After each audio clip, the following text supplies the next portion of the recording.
Hello, Canadian Museum Association conference participants. The title of this presentation is Let Us Lead the Way, Canadian EMPs as Key to Championing Change. My name is Madeline Smolarz, and my pronouns are she, her. I'm a queer museum worker living with an invisible disability, joining you from Kingston, Ontario, which is traditional Haudenosaunee, Anishinaabe, and Huron-Wendat territory. I have a Bachelor of Arts from the University of Ottawa with a specialization in classical studies and a Master of Museum Studies from the University of Toronto. Following positions at the Craigleith Heritage Depot and Ruthven Park National Historic Site, I now work as a museum assistant with the City of Kingston's Cultural Services Department. I also volunteer my personal time as chair of the Group of Ontario Emerging Museum Professionals, or GO EMP Committee, as Regional Director, International/Multi-Location of the USA-based not-for-profit National Emerging Museum Professionals Network, or NEMPN's Board of Directors, and most recently, as Administrator of the online Facebook collective community Emerging Museum Professionals Canada, or EMPs Canada. This last role represents the hat that I will be wearing most prominently during this presentation. EMPs, or Emerging Museum Professionals, are my people and have been my people for some time. I'm deeply humbled to have the opportunity to represent them today, and I'm honored to bring Emerging Museum Professionals Canada to a stage as significant as this conference. Today, I'm asking you to let us lead the way. Why? Emerging Museum Professionals are key to championing change in the museum sector. I know it, EMPs know it, and it's time for everyone else to know it too. Now, in my presentation's abstract, I promised I would discuss important questions, so why not start with one of the questions I am asked most often? Who are emerging museum professionals? For the various groups I've worked with as an organizer and a leader, I have found that the identifier EMP is open to interpretation, and it is a label that one applies to themselves based on their lived experience and how they situate themselves in the museum sector. That is to say, everyone's definition of EMP is different. Nevertheless, the shared belief amongst nearly everyone I've spoken to about what the title EMP means to them is that to be an EMP is to be within roughly the first decade or so of one's career in the museum field. The title is most often used in relation to younger people, but it can also apply to those who are entering the museum field after a career change. EMPs can be students, volunteers, interns, workers, academics, and more.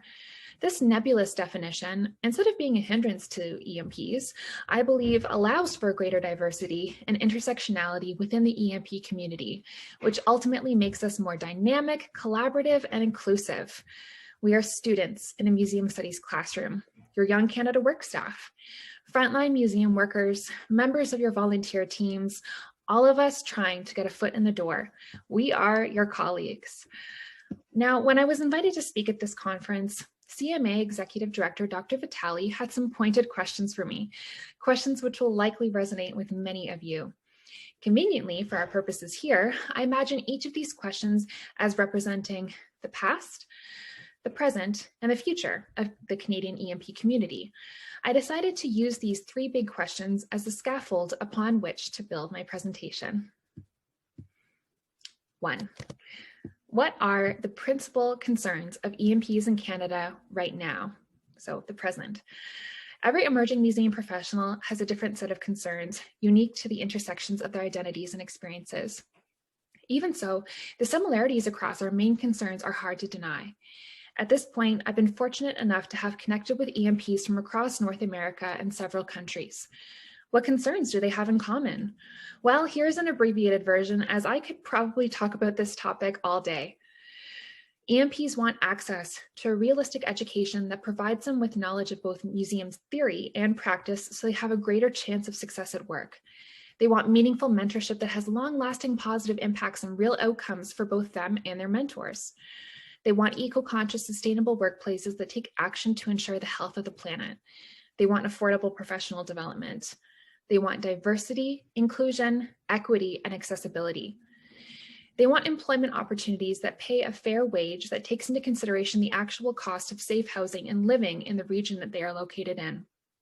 They want leadership at organizations and workplaces that will support solutions to these critical concerns.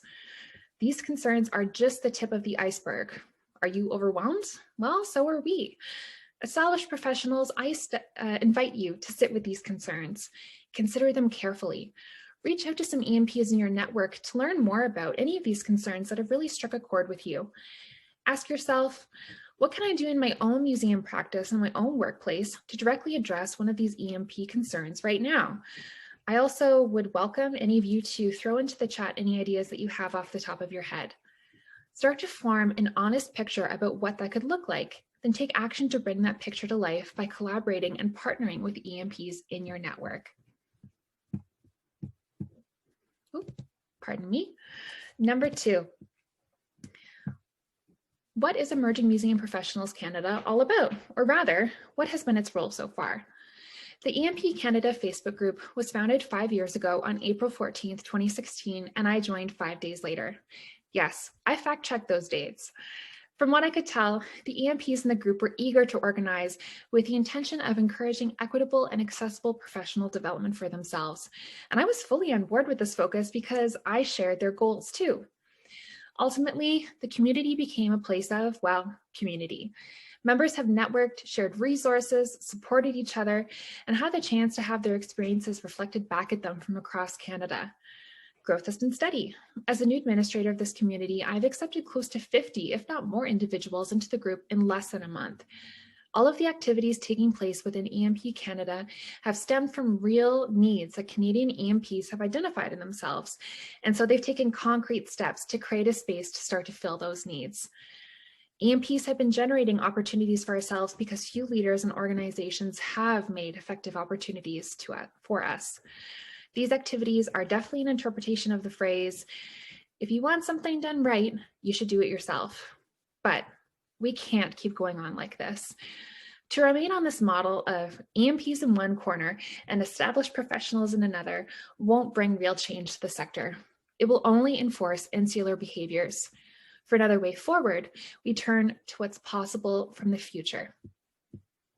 Here we go. 3. What is the extent of the work that Emerging Museum Professionals Canada will do? I've admittedly tweaked Dr. Vitale's original question slightly, as she asked what the extent of this community's current work is at present. However, I'd like to use the future tense of this question to spark some wild dreaming, and ultimately to call for action across the digital space that connects all of us right now. First, I'd like to address the Emerging Museum Professionals community. EMPs in Canada. What kind of future do you want for yourselves and the generation of museum workers who will follow you? I invite you all to come together for greater impact. Can you imagine how much we could accomplish if we created solid networks of communication and connection across our time zones and regions? If we built bridges to help those navigating the shift from academic to professional experiences, and even those who may make that trip more than once? If we organized and advocated for national change to enhance museum studies programs or entry work opportunities, or both. If we fostered a model of collective support for each other that set an example for the entire Canadian museum sector. We need to connect with each other as soon as possible. If you are tuning in and you aren't an EMP, you were at one time. I hope that what I'm imagining out loud doesn't sound too foreign to you, because if it does, that is a shame, because we need each other. Emerging and established professionals alike. We need each other's understanding and a shared belief in what we can achieve together. Only with everyone on board can we achieve the change that EMPs are already primed to champion. Pardon me? There we go. So you may be wondering, why exactly are emerging museum professionals champions of change? Well, we are absolutely endlessly passionate for this field. We want to make it better and we want it to succeed. We know how much time and effort and energy it will take, and we rise to the challenge of preparing ourselves as best as we can for pushing for this change. We collectively put ourselves through more years of higher education than any generation of museum professionals have before. We carefully craft LinkedIn profiles, attend every open professional development webinar we can, volunteer our talent for free, reach out for informational interviews, and stay up late poring over countless job applications, most of which go unanswered. We know very well the risks, debt, stress, and problems this field presently poses to us, and yet we are working ourselves very, very hard to get a foot in the door so we can have the slimmest chance of achieving these hopes. We want to be here. We want to do this work. Why else would I speak to this topic today? Why else would communities like EMP Canada, the Go EMP Committee, or NEMPN exist? Friends, we have nothing to be afraid of except our own stagnation. Our sector's longstanding principles, conventions, and bureaucratic tendencies are dated and tired, and they need to go. These structures put our workforce in our present-day situation. If we're being honest with ourselves, they didn't fully serve us in the past, so why should we expect that they do so in the future? Right now, change is often incremental if it even happens at all in museums. Every sign points to the demise of our sector if nothing happens. If we can't get out of our own way and untether ourselves from our old ways of working, we will just keep holding the entire field back. Talented people who have critically important knowledge, skills, and experience to offer are discouraged from staying or even joining in the Canadian museum sector in the first place each and every day. There are many, many emerging museum professionals out there starving for opportunity and true participation. This doesn't have to be our future. Now, nobody should think that they have done enough to work with and for emerging museum professionals. Although I'm the first to admit that I myself have heard of steps that some folks and some organizations are starting to take, which is great, but it is not enough. I want to drive this point home, whether you're already taking action or are going to start now. Give EMPs real seats at the table in this process, in all of your processes.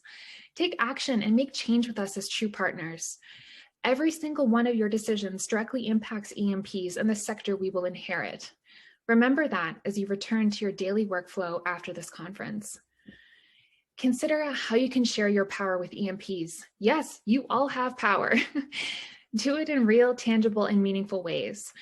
EMPs must be in decision-making positions across and at every level of the sector for our work in museums, everyone's work, to be properly sustainable. For change to not only be accepted, but also made, for decisions to take place with a balanced give and take, and for EMPs to not just pick up the baton, but to get to run with it too. We don't want just professional development and training. We want opportunities to make real change. In this way, we can all move the sector forward. So, what can sharing power with EMPs look like? The answer to this question, much like the definition of EMP, is going to be different for everyone. I hope the ideas I'm sharing now can give established professionals something to work with and emerging professionals something to look for and ask for.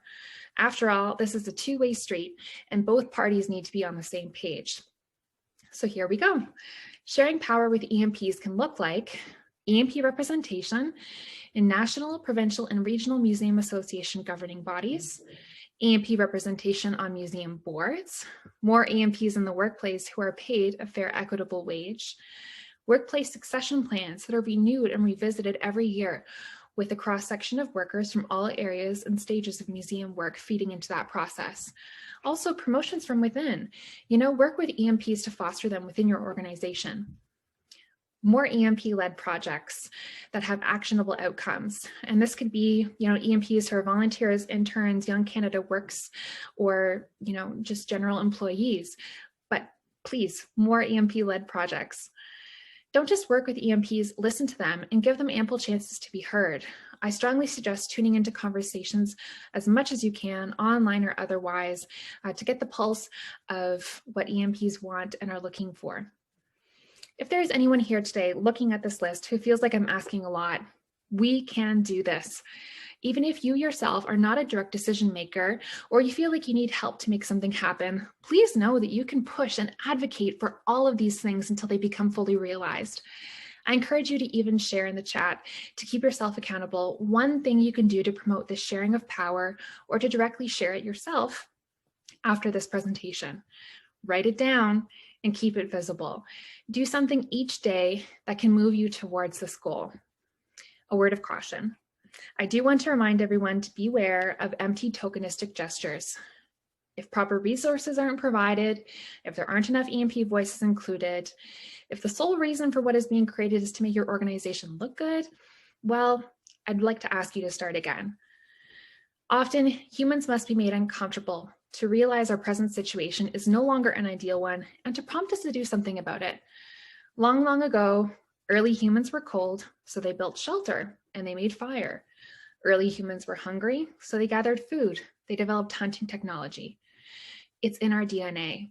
If you're uncomfortable now, I will see my presentation as a success. Discomfort is what I want. A true, honest reflection of the origins of our discomfort is how we're going to find the drive, motivation, and inspiration to change how we work together, and then how we do so to change the sector itself.